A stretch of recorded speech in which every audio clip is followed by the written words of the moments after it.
Bonjour. Bon, une petite vidéo parce que j'ai pas mal de personnes qui me demandent en disant Jean-Pierre, qu'est-ce que tu penses des méditations qui sont proposées? Et de la méditation, entre autres, il y en a une apparemment aujourd'hui et demain qui est contre le coronavirus pour créer une nouvelle ligne de temps, etc. Bon, on va être clair. À un moment donné, ce virus, il amène quelque chose d'utile. Est-ce que je rentre en lutte contre? Est-ce que, effectivement, dès que j'ai quelque chose qui me dérange dans ma vie, je m'arrange surtout pour le mettre planqué sous un mouchoir, pour le faire disparaître, ou est-ce que je l'accueille? Est-ce que je l'accueille vraiment? Est-ce qu'effectivement, plutôt que de dire ouh, méchant virus, voilà, il faut te détruire, il faut que tu disparaisses. Il est là pour quelque chose. Il est là pour quelque chose. Il est là pour amener une prise de conscience. Si à un moment donné, il disparaît là tout de suite, qu'il n'y a plus rien, la prise de conscience va être où? Donc, je ne suis pas à vous dire il faut ou il ne faut pas faire. Vous faites ce que vous avez envie, vous. C'est une histoire individuelle. Moi, je serais plus à dire, d'ailleurs, je fais un truc mardi en lien à la pleine lune parce que j'aime bien le rapport à la lune et le rapport aux émotions. Et pas parce qu'il y a un portail, parce qu'on est sur le 4-4 2020, donc ça fait 4, donc c'est la grande ascension vers la 5D, vers les anges vont faire le boulot à notre place, nos frères extraterrestres vont venir nous aider. Ça fait 25 ans qu'on en a qui nous saoulent avec ça. Bon, moi, j'ai pas, ça fait 25 ans qu'il semblerait que le monde s'est pas complètement transformé et qu'on soit pas dans un monde d'amour, de partage et de bisounours. Bon, donc là, mais ce coup-ci, c'est le bon, hein. Alors ce coup-ci, c'est le bon parce qu'on joue quoi? On joue sur les peurs. Voilà. Faut être très. Il y a quelque chose qui est vraiment utile. Pensez que à partir du moment où vous êtes dans une logique de peur, et la peur de base, la peur fondamentale, c'est la peur de mourir, vous êtes influençable. Donc c'est génial que les gens se mettent en lien. Mais moi, plutôt que de dire on se met en lien parce que c'est un grand portail, c'est justement, je vous invite à dire, on se met en lien. Pourquoi? Parce que justement, simplement pour dire on est entre humains, en conscience, et qu'est-ce qu'on échange, et qu'est-ce qu'on partage, et qu'est-ce qu'on porte nous, qu'est-ce qu'on a à l'intérieur de nous. Parce que finalement, cette part d'infini, cette part d'unité, cette part d'absolu, elle est là. Donc là, je vais encore la chercher à l'extérieur. Je vais encore attendre que, oula, il y a un grand portail qui s'ouvre, qui est les énergies extérieures qui vont nous prendre la main et nous dire ce qu'on a à faire.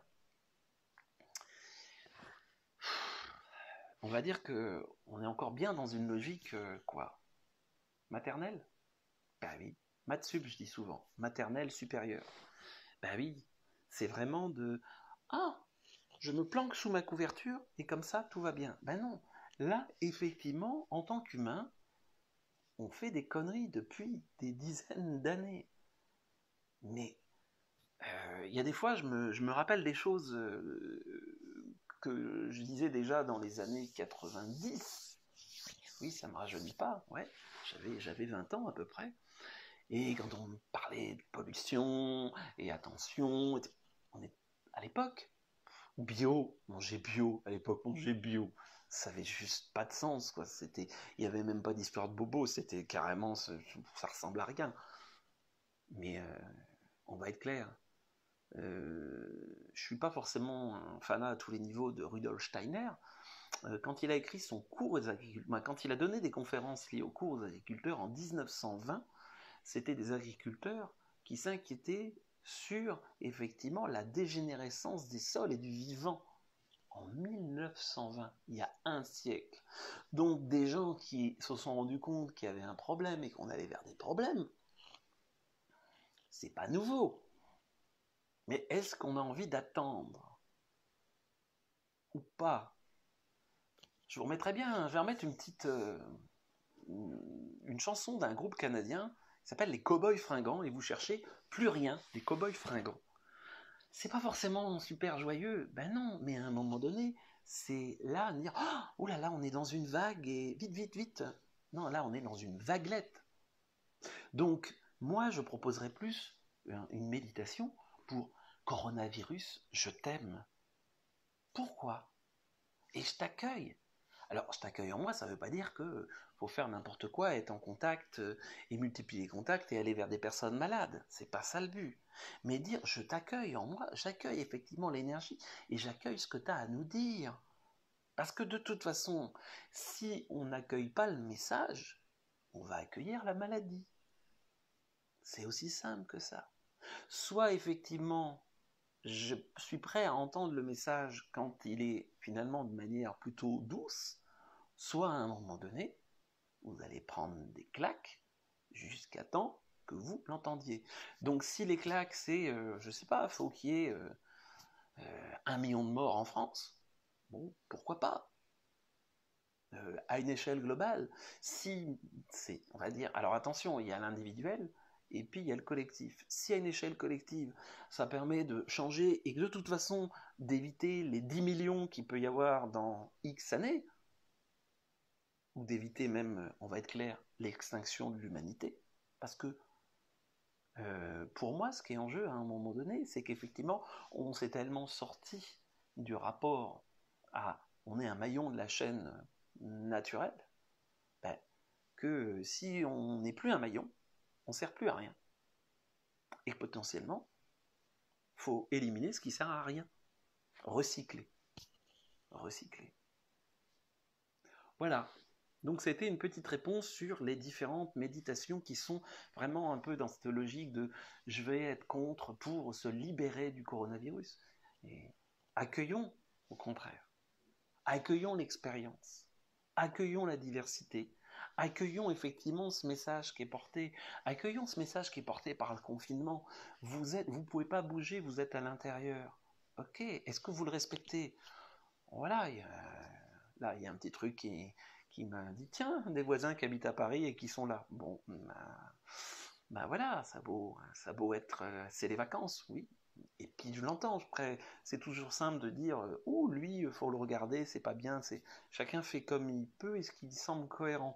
Et que au-delà de, effectivement, on a le droit ou pas le droit, c'est qu'est-ce qui me semble cohérent par rapport à ce que je fais. Entre quelqu'un qui vit, qui est en permanence confiné à Paris, qui voit personne, qui vraiment est dans un milieu où il n'y a rien, et puis quelqu'un qui voit plein de monde parce qu'il bosse et machin, et qui va gentiment à la campagne, puis en plus qui va plutôt se promener, bon bah ça s'appelle inconscient, et ça s'appelle je respecte pas ceux qui effectivement sont à l'hôpital. J'ai beaucoup de respect pour tous ceux qui font tourner actuellement, ben, simplement ce qui nous permet de vivre. Les soignants, oui, mais les éboueurs aussi, oui, mais les caissières aussi, oui, mais tous ceux qui sont là. Et que comment, y compris moi à mon échelle individuelle, je peux faire quelque chose effectivement qui est socialement utile. Le socialement utile, je fais des choses pour, ok, ramener au corps, ramener à la conscience, ramener aussi à dire, on n'oublie pas, c'est pas juste je passe là, il y a un problème, puis après, hop, on continue. Si on continue dans la même logique, et la logique de, par exemple, oui, alors là, quand même, hein, il y a des entreprises qui sont en difficulté, donc il va falloir les aider. Ah, des grosses entreprises. Mhm, d'accord. Mais au fait, quand elles distribuent des dividendes, il se passe quoi?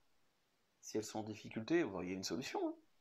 Effectivement, pour pas qu'elles fassent faillite, eh ben, il y a la version nationalisation. Et puis voilà. Ah, qu'est-ce que c'est communiste? Ben, à un moment donné, il y a même des économistes américains qui disaient de toute façon que ça soit l'énergie, alors c'était quoi? Le transport, l'énergie et les communications, ça n'a rien à faire dans le privé. Bon, et pourtant, c'était pas franchement des bolcheviks. Bon, voilà, c'est vous à l'échelle individuelle, effectivement, qu'est-ce que vous faites pour vous occuper de vous? Comment vous faites attention à vous? Comment vous faites attention aux autres? Comment vous êtes en attention aux autres? Comment justement on en profite aussi pour dire comment j'ai envie de rentrer en contact avec les autres, y compris à distance? Comment je peux avoir de vraies discussions? Comment je peux avoir, et pas juste en superficiel, allô, ça va? Ou allô, t'es où? Non, de dire ok, on va parler, c'est quoi tes peurs? C'est quoi effectivement ton stress actuellement? Et ça, il y a vraiment un côté là-dessus en disant, ok, de rentrer dans du plus essentiel. J'en ai qui me posaient des questions. Là, j'ai ouvert un truc aussi, questions-réponses sur. Je mettrai le lien, mais vous le retrouvez un peu en dessous, qui est sur le forum de espritdanature.fr/géobiologie. Je mettrai sur la première page aussi un lien vert, où j'ai fait une première vidéo cette nuit, justement pour répondre aux questions. Et puis l'idée, c'est de dire, vous avez des questions, j'essaie de vous amener des réponses, une vision. J'ai pas dit la vision, j'ai dit une vision, en essayant de mettre une part d'énergétique, une part de spiritualité, puis une part de bon sens pour ce que j'en ai. Voilà, donc c'est un petit peu ça l'idée. Voilà, donc à la base c'était, Jean-Pierre, c'est quoi ton avis sur ces grandes méditations de groupe? Eh bien, mon avis, c'est de dire, on va se retrouver justement, alors pourquoi? C'est parce que, ah oui, mais alors toi t'en fais une. Il y en a qui m'ont dit, oui, mais t'en fais une. Oui, mais c'est pas pareil. Non, parce que l'idée, c'est de dire, on va méditer pour, ok, on va faire un travail sur l'humain, sur l'humanité, et puis sur le virus, mais pas pour le rejeter, mais au contraire pour l'accueillir. Mais alors, on va tous être malades? Ben non. Mais à un moment donné, c'est en l'accueillant réellement, sincèrement, qu'effectivement, il a quelque chose à nous dire. Voilà. Réagissez. Alors, vous avez le droit de dire n'importe quoi, Jean-Pierre. Tu pètes un plomb. C'est juste une vision. Allez, à très très bientôt. Et rendez-vous sur le site espritdelaNature.fr. C'était Jean-Pierre Martinez.